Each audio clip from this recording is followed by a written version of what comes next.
hoje o capítulo 10 do Evangelho segundo o Espiritismo. Bem-aventurados os misericordiosos, no item 1, item 7 e 8, o sacrifício para a glória a Deus.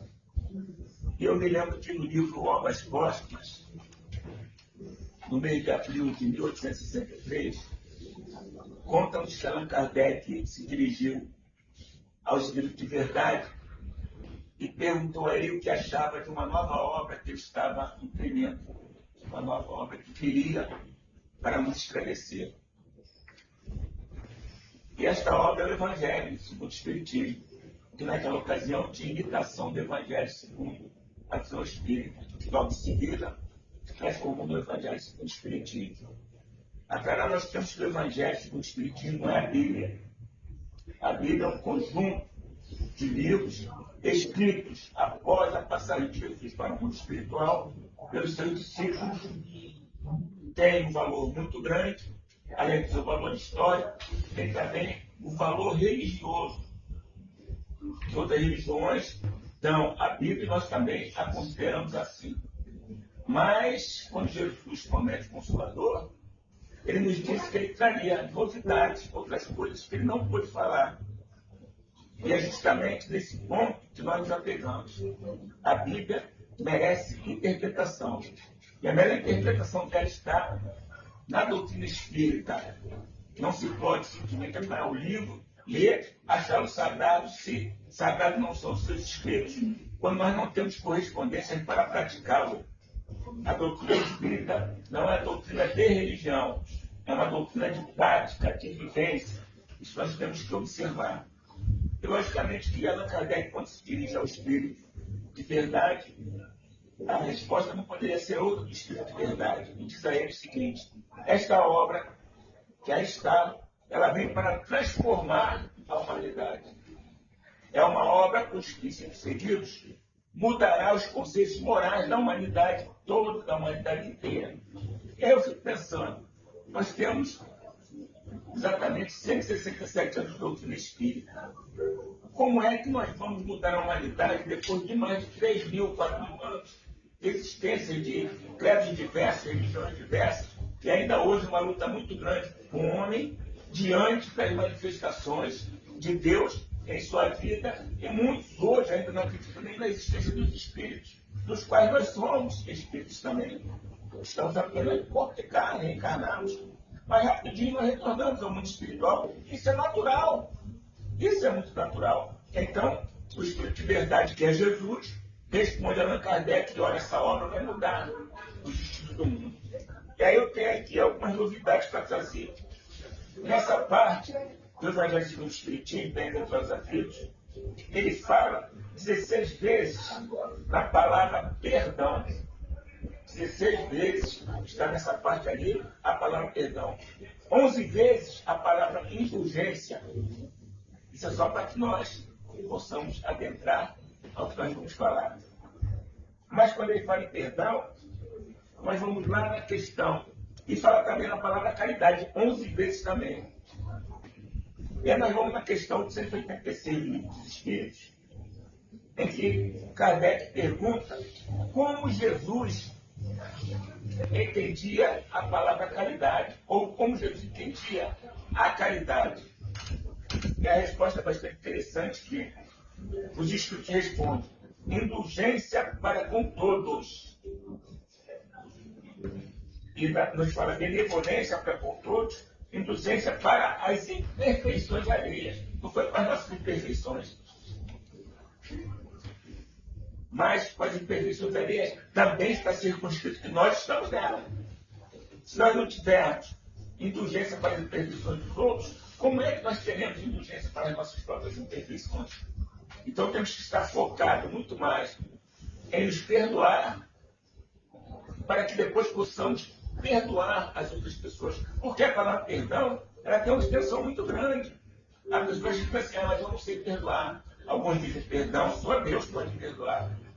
Mas se está aqui indulgência e beneficência para com todos, como é que nós não podemos perdoar? Logicamente, nós somos aprendizes. Nós somos construtores de uma etapa, dessa vez, no mundo físico, quando nós estamos encarnados aqui, há algum tempo no planeta Terra. Mas nós somos construtores da nossa própria existência. Então, observando esses conceitos, lá no item 7, Mateus, no versículo 23 e 24, ele diz o seguinte: portanto, se estás fazendo a tua oferta diante do altar, e te lembrar aí que teu irmão tem alguma coisa contra ti, deixa ali a tua oferta diante do altar, e vai te reconciliar primeiro com teu irmão, e depois irás fazer a tua oferta. Por quê? Os judeus tinham o hábito, como hoje muitas regiões têm, de fazerem ofertas. Eram ofertas diversas. Eles, ora, sacrificavam animais, ora, faziam holocaustos com fogueiras, e tinham ali diversas ervas. E era o hábito da religião judaica até os tempos de hoje. Não sei como acontece em relação ao sacrifício de animais. Mas o sacrifício de animais era uma forma de fornecer os holocaustos. Então, a doutrina espírita nos diz que antes de você, através de Mateus, que antes de você oferecer qualquer oferta a Deus, antes vai se reconciliar com os teus adversários, com os teus inimigos. E aí a lição do Pai Nosso é muito grande e nós às vezes não prestamos atenção. Jesus nos dá a oração dominical para que nós pudéssemos ter condições de observar os seus preceitos. Ele diz lá: Pai, perdoai as minhas faltas, meus pecados, meus erros, assim como eu também, ou como nós, perdoarmos aqueles que nos têm ofendido. Então não adianta nada você orar se antes você não se reconciliar com seus adversários. É necessário que antes você peça desculpas a quem porventura você tenha cometido algum erro, grave ou não. Ah, mas como é que eu vou saber disso? Durante o nosso dia, durante a nossa passagem, quantas coisas nós fazemos? É no trânsito, uma palavra de mau agrado qualquer às pessoas. É no nosso dia a dia, às vezes a caixa do supermercado, nós agravamos porque está muito mole, ela não está trabalhando direito, mas quem somos nós para agravarmos as outras pessoas? E quando chega a noite, é necessário que façamos uma reflexão. É necessário que nós constituamos a nossa prece, em primeiro lugar, de perdão aos nossos adversários, nossos inimigos. Muitos crescemos não têm inimigos espirituais, nós temos muitos. Estamos escondidos deles, graças a Deus, nessa encarnação, e muitos deles não se acicaram a vida exatamente porque nós estamos aqui escondidos, reaprendendo para depois recebermos em nossas famílias, recebermos como os nossos grandes amores, porque é que se faz a verdadeira concepção do perdão que Deus nos ensina. Então, vamos observando que, dentro do texto do Evangelho segundo o Espiritismo, começa a ressaltar como sacrifício mais agradável a Deus o perdão. Esse é o sacrifício. E por que ele fala sacrifício? Porque nós não perdoamos. Nós não perdoamos, nós dizemos que perdoamos, mas não perdoamos. Nosso perdão, ele sempre tem alguma conotação. Olha, perdoa agora, mas essa já é a quarta vez, quinta vez nós contamos. Quantas vezes nós perdoamos? E o próprio Evangelho, colocado por Jesus, quando ele pergunta a ele quantas vezes deveria perdoar o seu irmão, que teve um agravo muito grande com a sogra dele. Eles eram inimigos ferrenhos. Lá no livro de Jesus no Lar, conta algumas histórias a esse respeito, da própria Princesa do Reino de Amélia Rodrigues, também nos informa algumas notícias a respeito dessa rivalidade que ele tinha com a sogra dele. E Jesus vai lá e põe a sogra dele. Então ele pergunta: mestre, quantas vezes devo eu perdoar aos meus irmãos? Como diz a palavra judaica, 70 vezes. Então eu vou perdoar 70 vezes. E tem gente que conta 70 vezes. Não. E aí Jesus diz para ele: Pedro, não 70, mas 70 vezes 7. São 490 vezes. Fazendo a conta. Mas aí, Emmanuel diz assim: Chico, são 70 vezes, são 7 vezes cada ofensa. São 490 vezes cada ofensa. E se nós formos contar, nós vamos perder. Dá uma conta muito grande. Então, perdoemos sem alteração. Ah, mas eu não sei perdoar. Glória a Deus. Se eu não me sinto na condição de ser o meu irmão, me desculpe o desagravo, porque isso é muito difícil você chegar diante de uma pessoa e pedir perdão. Dizer, olha, eu errei, nós estamos com uma dificuldade muito grande de confessar os nossos erros. É uma circunstância natural no momento que nós nos encontramos. O mundo é um mundo de expiação de provas. Não mudou ainda não. As pessoas estão ávidas pela regeneração, mas a regeneração, como diz a paz do mundo, começa em nós. Primeiro tem que me regenerar para depois regenerar o mundo. Nós não precisamos ficar observando ninguém, nem tentar regenerar ninguém. A doutrina espírita é muito tranquila. Ela vem, ela dita o que nós possamos fazer, ou o que nós podemos fazer, e deixa a critério de cada um com uma coisa chamada livre-arbítrio, que é utilizada da melhor maneira possível. Cada um de nós faz exatamente aquilo que está na disposição de fazer, sem obrigação nenhuma. Sem obrigação nenhuma. Se eu fiz desagrar com o meu querido irmão José Inácio, eu tenho certeza que ele já me perdoou. Por quê? Porque ele compreende a minha inferioridade. Se diz José Roberto, tenho certeza que ele já me perdoou. Por quê? Alcione, porque compreende. Ariete me compreende. Ele sabe que eu ainda sou uma pessoa falha no mundo físico, mas isso não justifica que eu não me melhore. Se houve perdão, eu tenho obrigação de pontuando aquelas questões que hoje me chamam a atenção que me melhore. Possa ser que eu não melhore à vista das outras pessoas, mas melhore diante de Deus. É ele que nós temos que colocar, aí sim, as verdadeiras orações, aí as verdadeiras oferendas, que é a minha regeneração espiritual. Aí nós teremos um mundo muito melhor.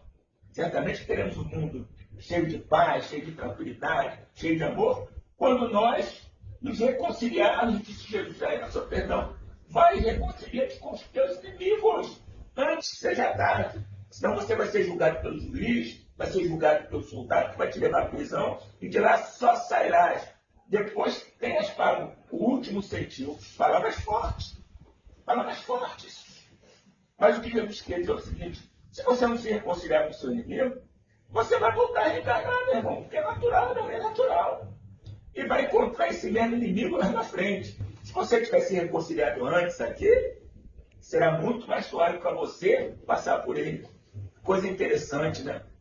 Os nossos inimigos, os nossos afetos, são aqueles nossos amores, né? São os nossos filhos, nossos netos, nossos amigos, esses são os nossos filhos do passado. E nós os tratamos com carinho, com tanta deferência, exatamente assim, porque nós precisamos dessa condição. A reencarnação nos dá a oportunidade de nós podermos observar e corrigir, nos reconciliar com os nossos afetos, com os nossos inimigos. Nos dá a ocasião de pedirmos perdão a quantos nós ofendemos, quando nós não tivemos a oportunidade de fazê-lo agora. Agora, como eu disse, eu tenho uma dificuldade enorme de chegar e falar alguma coisa para uma pessoa e dizer perdão. Tenho uma dificuldade, já estou dobrando. Eu comecei dobrando primeiramente a minha mulher. Eu tenho que pedir perdão a ela, tantas coisas que fiz. E está fácil. Tenho que pedir perdão aos meus filhos, aos meus amigos. Então você começa trabalhando em você devagar. Não é de uma hora para outra, ninguém muda. A doutrina espírita, a característica dela é que ninguém muda de uma hora para outra. O passe é dado paulatinamente. Não chega aqui hoje, levanta o braço e diga, Jesus está pronto. Não está pronto, não é assim. O Evangelho segundo o Espiritismo, como o Espírito de Verdade fala para Kardec, veio para modificar o mundo, mas não de uma hora para outra. Muitas coisas precisam ser acertadas. Acertemos nós mesmos. Vejo muitas casas espíritas em que as pessoas ainda têm adversário dentro da própria casa espírita. Fulano não fala com ciclano, eu não gosto dela, ela não me é simpática. Que é isso? Quem tem que isso? Não sejamos falsos, não sejamos hipócritas. Mas se Jesus mandou que nós amássemos, eu tenho que ver que talvez o defeito não seja dele, seja meu. Quantas e quantas vezes você observa algum defeito do outro, mas não é dele não, é meu. Quando eu passei a compreender isso, as coisas melhoraram. Porque ao invés de você apontar o dedo do seu irmão, olha como é que fica, né? Um pro alto, que é o céu, e quantos dedos para você? Já dizia o filósofo. Então é interessante que nós possamos observar essas condições em torno do Evangelho de Jesus. Mas então, quando Jesus diz para nós nos reconciliarmos, essa é a oferta que nós devemos fazer. A melhor oferta que nós podemos fazer a Deus, a melhor coisa que nós possamos fazer, o sacrifício mais agradável, é aprender a pedir perdão. Então, se eu sair de casa hoje, brigado com meu filho, com meu esposo, com a amiga, quando eu chegar em casa hoje, eu vou lá e vou pedir desculpa. Olha, desculpa hoje pela manhã, foi mal, eu não estava bem, você desculpa. Se foi lá com trabalho com o seu subordinado ou com o seu patrão, peça desculpas aí também. É interessante que nós façamos esse movimento. E aí é que a doutrina espírita, ela me encanta por uma coisa muito grande. Eu não sou espírita dentro da casa espírita. Aqui é fácil. Aqui é fácil. Ser espírita aqui, todo mundo vai olhar, Hamilton, né? Hamilton é criatura, quero ver lá fora. Só quem me conhece lá é que pode dizer se eu sou verdadeiramente espírita. Por quê? Lá é que eu tenho que colocar em prática tudo aquilo que eu aprendo aqui. Senão de nada adiantou. Como eu disse, a doutrina espírita é uma doutrina de vivência. Não adianta as mãos postas, tantas orações, se você não se modificou. É necessário se modificar. Gente, modificar é um sacrifício enorme. Ninguém se modifica de uma hora para outra, não. Para modificar, você tem que estabelecer metas. O que eu vou fazer hoje? E tem muita gente que até pensa que modificar é tudo de uma vez só. Vamos modificar hoje. Não. É um sacrifício enorme. Eu me lembro que colocamos no campo material, eu era um indivíduo que tomava 2 Coca-Colas por dia, aquela pequenininha. Todo dia eu 2 Coca-Colas. E a médica falou para mim, olha, você não tem problema de diabetes, não tem nada, mas você está caminhando com um troço que é muito ruim, porque a Coca-Cola contém mais açúcar do que você possa imaginar.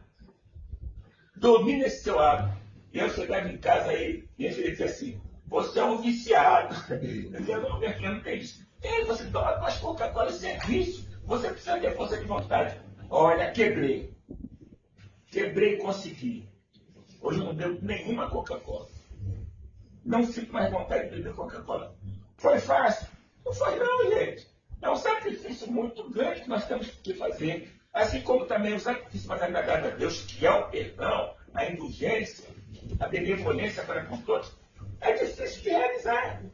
Mas Jesus coloca uma coisa interessantíssima para todos nós.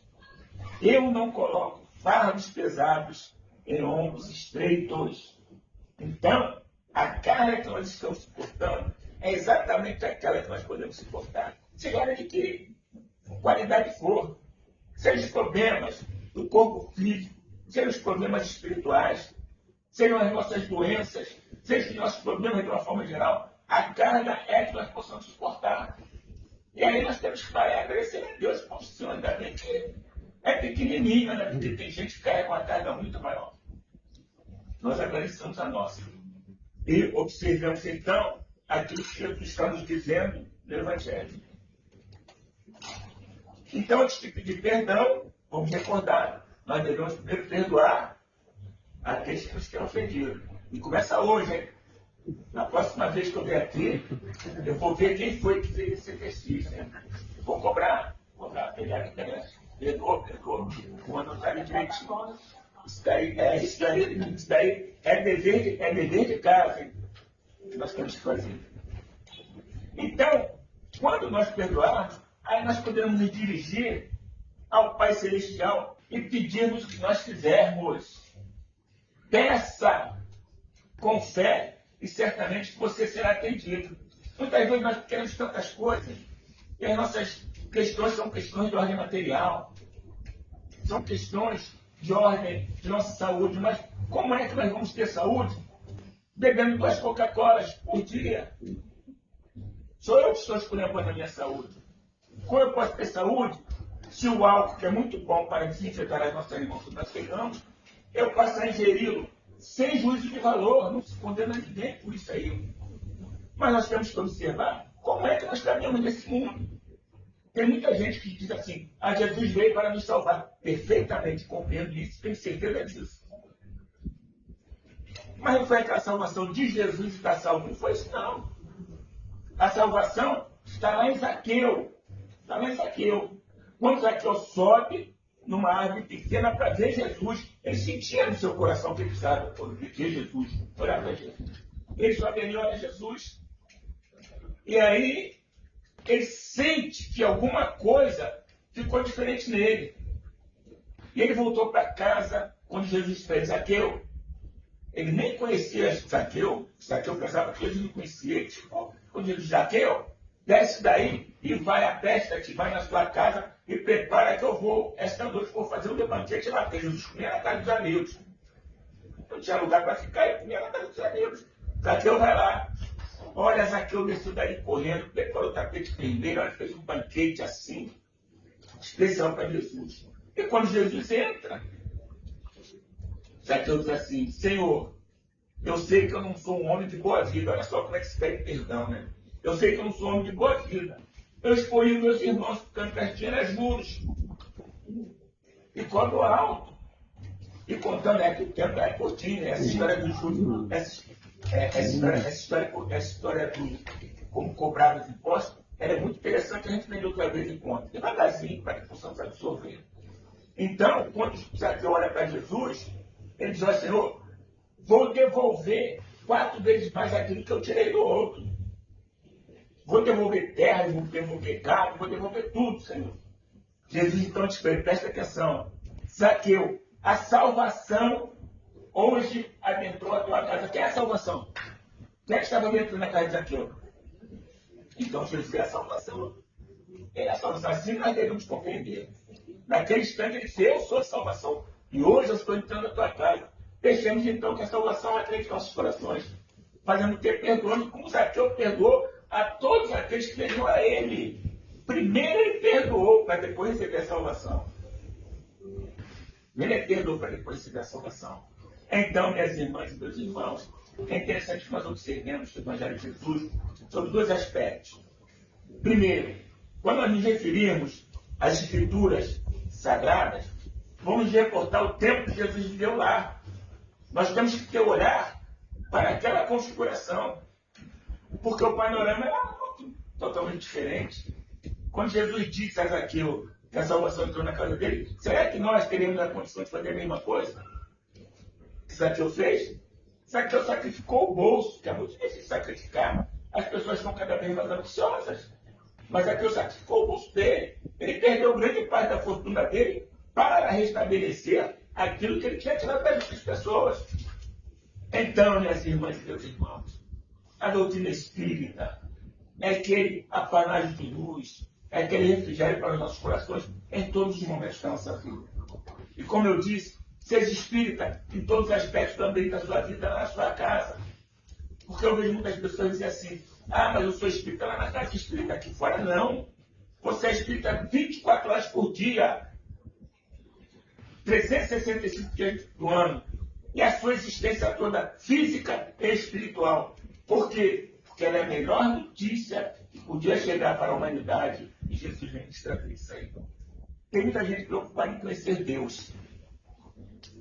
Nós não temos condições de conhecer Deus na intimidade. Podemos falar com Ele já passando.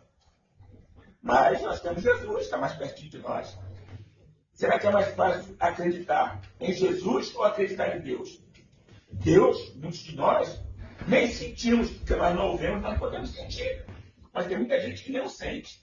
Mas Jesus, Ele esteve conosco. Vivenciou aquilo que nós vivenciamos. Vamos pensar que a vida de Jesus é muito difícil, foi fácil. Imagine você encarando fariseus, encarando Herodes, encarando Caifás, encarando Pilatos.